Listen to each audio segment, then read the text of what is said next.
Monday is Roy wants to do security. So what I thought we'd do is add safety to that. Safety and security are two important things that go hand in hand. So today what we want to do is bring you up to date on new technology that's probably should know about, and maybe buying presents for kids at Christmas time or adults, and so on this new technology. If you look at Sunday's newspaper, you'll find out we're talking about the drones, for example. They're in every toy store, they're in Walmart, they're in HEB. Every store you go into, you'll find at least 4 to 5 drones on the market for either children or adults. So the bottom line is safety is going to be very important related to drones. They're not a safe device in themselves. It's like driving a car. You've got to know something about it. You just don't pick it up. And more than likely, a lot of kids will get them for Christmas and just pick them up and start flying them, and so on. So anyway, in that world of the drone technology, there's other things that have come to be too, kind of simultaneously, along with the world of drones. So what we're talking about, number one, is 360 photography. Most people are familiar with 2D pictures. We've had those around for 50, 60, 70 years, if not more, where we take a picture paper and put it on a piece of paper.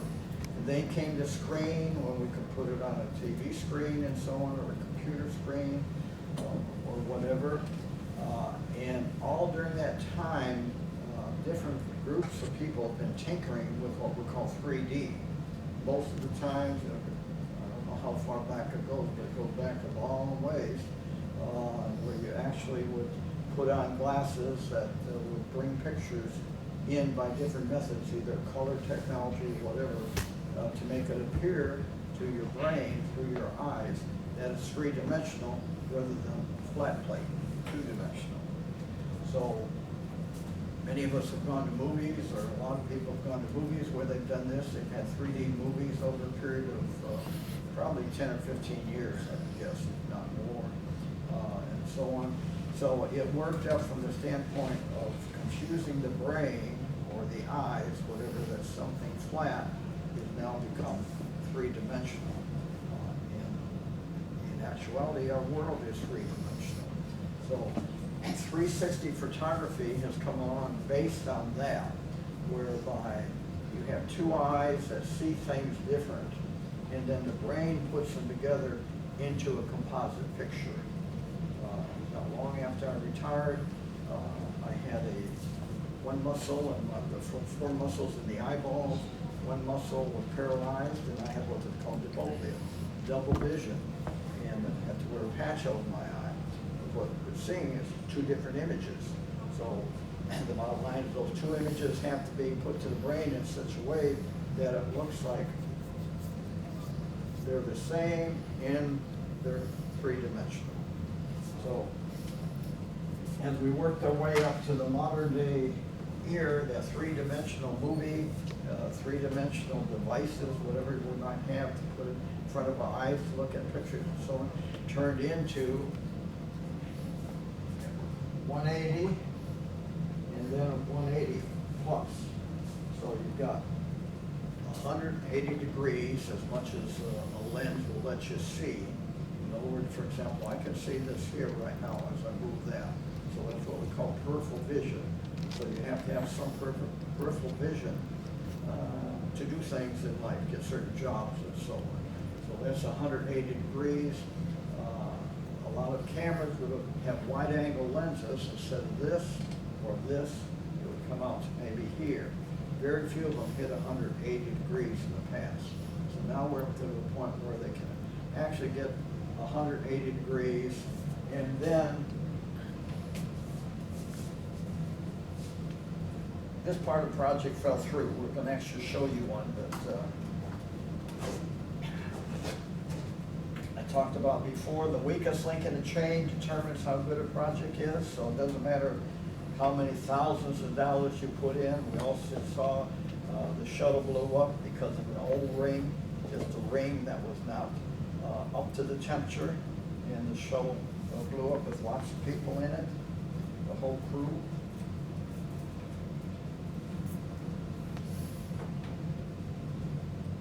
So before, I'm fairly deep into Samsung only because they've got good technology and they seem to do what I call system design. In other words, things work together. So when you buy something, it's like a team. You want a team to be able to play or a building to work right with system design. So anyway, this is a 360 camera made by Samsung. Same people who made this, made my phone, my watch, a lot of stuff. But anyway, this is one camera on the front, one camera on the back. And I talked before about most of us grew up in a world of macro things. Now we're down into what's called nanotechnology. So things are getting smaller and smaller and smaller to the point where sometimes you don't even like it. A lot of people don't like these very small things. Here you have an SD card goes in here, in there, and that's what we didn't have. We were going to bring our music session in and show you 360. So when this takes a picture, video or picture, you can tell it to take a picture for 180, one camera, or both cameras. So when this takes a picture, for example, now it's going to be taking a picture like so, okay, of everything here. And if it does it together, it's going to have the second picture here, everything back here. Then another technology came along a while ago, thanks to Microsoft, called ICE. This is on the research part of Microsoft's website. That's Image Composite Editor, where you can edit pictures together. Like you put pictures together, we used to call them collages and so on, but you can put them together, and they call that stitching. Stitching. Fairly important word, so you're going to have to get used to some new words in this world of technology. And what this does then, it stitches these together. So you need new technology for that. And then when you look at it, you need new technology to look at it. Okay, because it's totally different. Even if it's photograph or video. Because now, and when you look at something, I could be looking at you, and I take the mouse, and I go around, and I can see the people back here. So in our music group, for example, if we have the violin players here and the trumpet players here, when we take a video or movie with the 360 camera, with your mouse, you can go around and look at these people. Or you can go up or down. So it's 360, and it's 180 this way and 180 that way. So you need new technology to look at that and to use it. So on YouTube,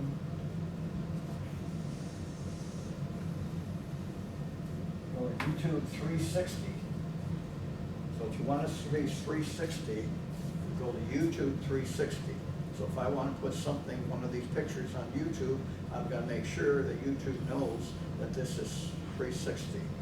Many times it will come up with a little hand to tell you, just a hand there, or a mouse to tell you that this is 360. Frequently you'll know it if you went on YouTube 360. Also, if you want to look at it on your computer, okay, you'll have to go in and get a software program for VR, virtual reality. The best one here, not the best, I think the best.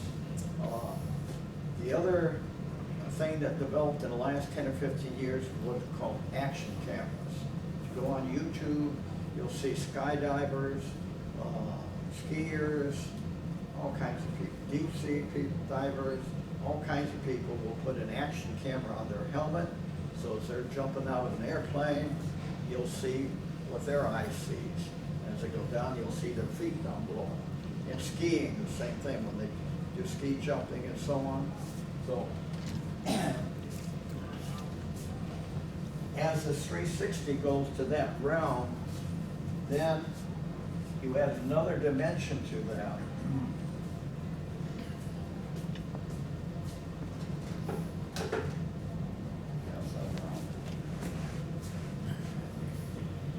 And these are a takeoff on the old goggles. They used to be plastic and cardboard. You put them on your eye and look at the 3D thing. Here, these are being made now.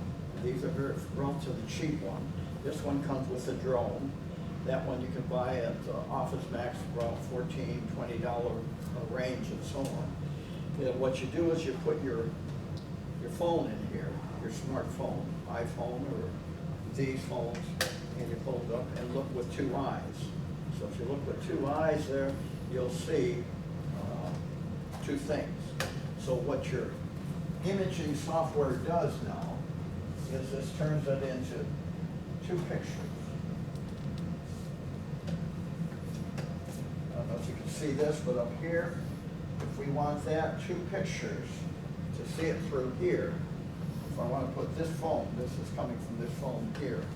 If I want to put that phone in here, this picture is going to be a little bit different than that picture. So when I click this on the phone, you got two pictures. Get that right.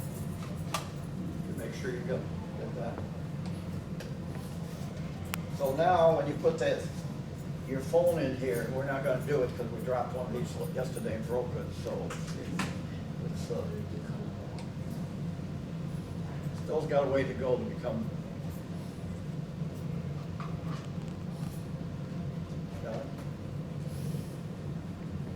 That really doesn't do anything. Okay, this is what does it on the side. I had it out. Your phone goes in here.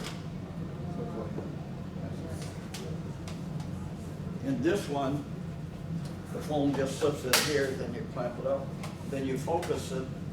Here you can see all you're doing is distant focusing. And then you got another turn wheel there. So again, you do need to put some money into this technology. And again, a lot of kids are going to get this for Christmas, so it's good to know what kind to buy. Again, more than likely they're going to buy the cheap ones. They have these all over for anywhere from $20 to $45 in magazines and catalogs and stores. So what your eye's going to see is this here now. What your brain does is put this together so you see three-dimensional. So when you put this on, another word for it is called immersion. In which you're immersed, like getting in the water, you're immersing yourself in it. So it's like horse blinders. You put the blinders on a horse so it can't see anything else. So that's what you're doing to your brain. You're eliminating the whole world other than what comes in through your eyes. We've used this in the past, for example, to train pilots.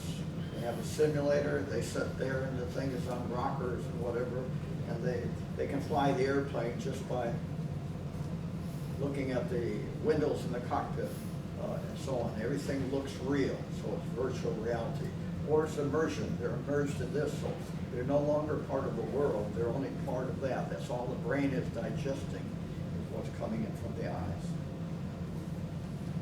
Any questions so far? Is mainly the purpose of this, other than Pardon? like a pilot program, would it be gaming, your gaming systems use this, or it would be used with movies and everything? Oh, well, let's go this first. I said you go to YouTube, okay? And if you look at the YouTube movie here, then you use that. Okay? If you look at the YouTube movie here, then you don't use that. If you're going to look at it on your computer, for example, as I said, just off the track, this is a special program that you have to get. And again, the one, not only I, but a lot of people recommend, is called GoPro. GoPro. GoPro is the name of the camera, one of the best action cameras that have been out there. You can put on your bicycle, you can put on your motorcycle, you can put on your helmet, you know, almost anywhere you can imagine, you can put this GoPro camera. And it takes these wide angle shots. So basically you would only use those devices. Let me get to the next one first, okay? These are obviously the cheap ones, okay? This one comes with that drone. So we've talked about before, hotspots.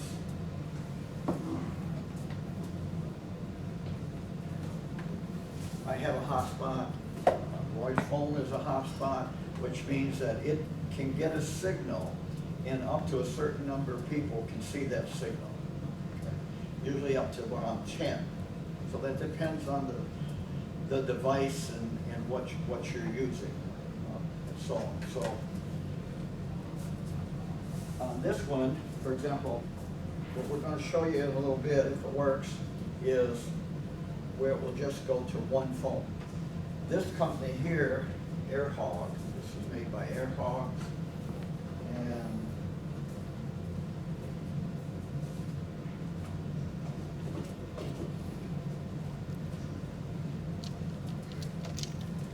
this is a drone. So the drones come in palm-sized ones, mini, and then they get bigger. I think I told you a couple of weeks ago, there's a video on YouTube of a man flying around in one. A man can sit in it and flies around, but it's a quadcopter. In other words, it's just this rather than a helicopter, rather than a pilot. It's quad.